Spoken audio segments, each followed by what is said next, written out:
Nancy Pelosi buys Tesla calls, stands to benefit from new Biden environmental plan, electric vehicle plan. So this is a real story. This is from January 26th. It was revealed that Speaker of the House, Nancy Pelosi, purchased 2,500 shares of Tesla. Pelosi paid between $500,000 and $1 million for the options, according to disclosures. Tesla shares have risen from $640 to over $890 since Pelosi's purchase. The purchases by Pelosi are questionable, as arguments could be made that the companies stand to benefit from new President Joe Biden's agenda. Biden's push for electric vehicles, which could include lifting the cap on sales, would give buyers tax credits again and is advantageous for Tesla. Pelosi could now have a conflict as she works to pass clean energy initiatives from which her family could profit. So what do you say? What do you now? One of the single most corrupt things in America today is the fact that our politicians are trading in stocks over companies that they make policy for. It is. How is that allowed? I can't. I mean, it is incomprehensible. It is. I'm speechless. It is something that I've been speechless about for years. Remember, these are the same politicians that took the pandemic briefing and then sold stocks before they disclosed it. Now they're buying electric car companies before they make policies to encourage electric car sales. These people should be incarcerated. I agree. Prosecuted and incarcerated. Here's Dianne Feinstein, same thing. So here, I want to show you this. This is a really funny clip because this guy's a Democratic apologist, and we've brought him on to ridicule him before on the show, and they like to bring him on Rising, and I think just for that reason, because he says the most ridiculous things to defend the Democratic Party, and he does it right in public, and like just no shame mechanism in his brain, none. And so watch, he does it again. Watch this. Put you on the spot. What do you make of this, man? I don't want to hear the words Trump mentioned at all in your answer. Yeah, we covered, just don't do the whataboutism, because we cover all this crap on the right too, So what do you think of this? So they're asking him about Nancy Pelosi doing this, and they're like, try not to do a just speak to the issue. Watch this. Well, look, I think that a lot of people that have bet on Tesla are going to be set to benefit. I mean, again, this was back in December, before the administration the new administration took office. I think it's a little bit of a stretch here for there to be a big story in Business Insider on this, to be honest with you. Again, I've heard from friends of mine who have played with Tesla for a long time. This one seems to me like a little bit of a stretch, but explain to me why it's a stretch. Why is it a stretch? As a whole, I do think that we need to look at, there really needs to be ethics reform here. I do think across the board, we should examine whether, while members of Congress are in office, if they should be able to be purchasing stocks at all. Yeah, I don't think we should examine it. I think we should ban it. And you might think that the Speaker of the House, as one perfect example, Andrew, might be in a position to move the ball forward on that. Look, it's not like she didn't have any visibility into what the Biden administration's plans would look like. So even if it's technically legal, probably, isn't this a bad look when you've spent years now at this point rightly going after the ethical lapses and corruption on the Trump side?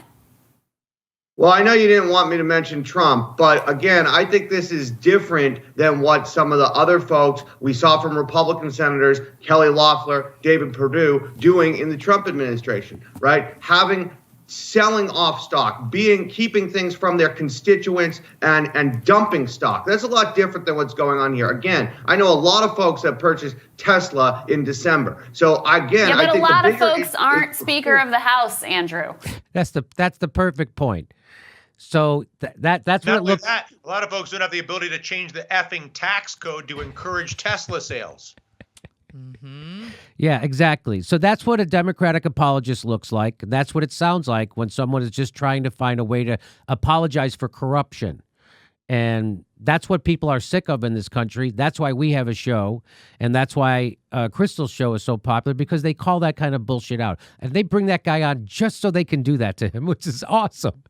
They bring it, hey, where's our punching bag Feldman? Bring him on. He's going to say something stupid to defend the Democrats that everyone sees right through, but he gets paid to do it, so he doesn't care. Just like the journalists over at The Intercept.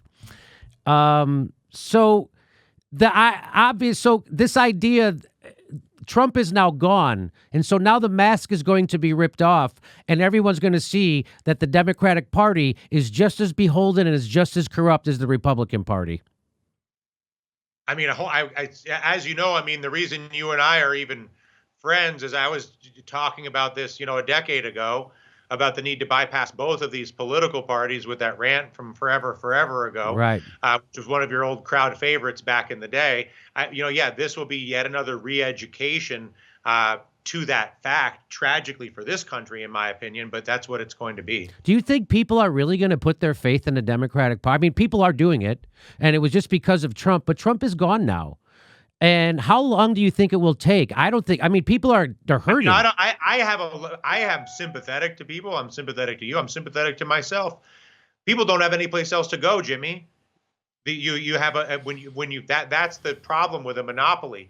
And so when you have two political parties that are controlled by the same couple of thousand people, you have a total policy monopoly, which is why they generate all these social dynamics to try to distract and divide people.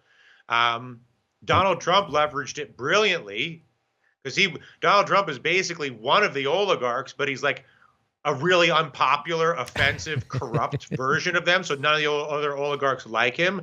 So then Donald Trump basically said, well, I'm just going to pretend that I'm against the oligarchy, even though I'm one of the oligarchs, and get the crowd to support me against all the rest of the oligarchs who won't talk to me anyway, because I'm really a pretend oligarch. Donald Trump's not even a real person in that sense. And so, he just sort of masterfully manipulated the whole thing. What is necessary is a dissolution. I'm less interested in a confrontation at this point because it really only further empowers the power status. I'm more interested in the energy of dissolving. So I think the less attention that we pay and the less engagement that we give to any of these institutions on the Democrat or the Republican side, and the more we engage with each other outside of those networks, the more valuable and more powerful we become. Now, with that said, it's almost impossible with something like healthcare or with policy on insider trading, because those couple thousand people in that government have unilateral total control over how we get our healthcare. They have unilateral total control over who the central bank gives money to. They have unilateral total control over allowing insider trading, basically, not even insider trading. You want to know about market manipulation. You're going to be the Speaker of the House, buy calls in Tesla, and then change the tax policy to create a tax incentive for Tesla. But again, as compelling as the energy of confrontation may be, I don't know that my sense is that confrontation empowers. That's why think about Occupy Wall Street. Think about the Bernie movement. Think about the Trump movement. All of that is born out of the financial crisis in its own way. It's all born out of the pulling back of the curtain that there really isn't integrity in the economy, that there really isn't a single set of rules, all the things that we all learned in 2008 and 2009. GameStop, in many ways, is a manifestation of that same sentiment, which is finally an ability to punish the beneficiaries of those policies by beating them at their own game, by jamming them on what's called a short squeeze.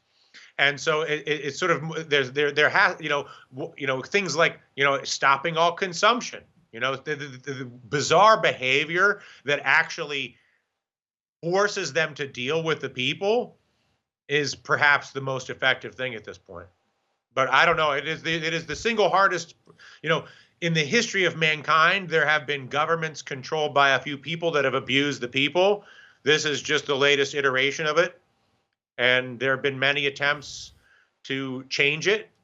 None of them have really succeeded. Hey, everybody, this is the part where I tell you where all our live shows are, but there aren't any. And then this is why I tell you to join our premium program and get extra content, but nobody's got a fucking job. So just enjoy the video.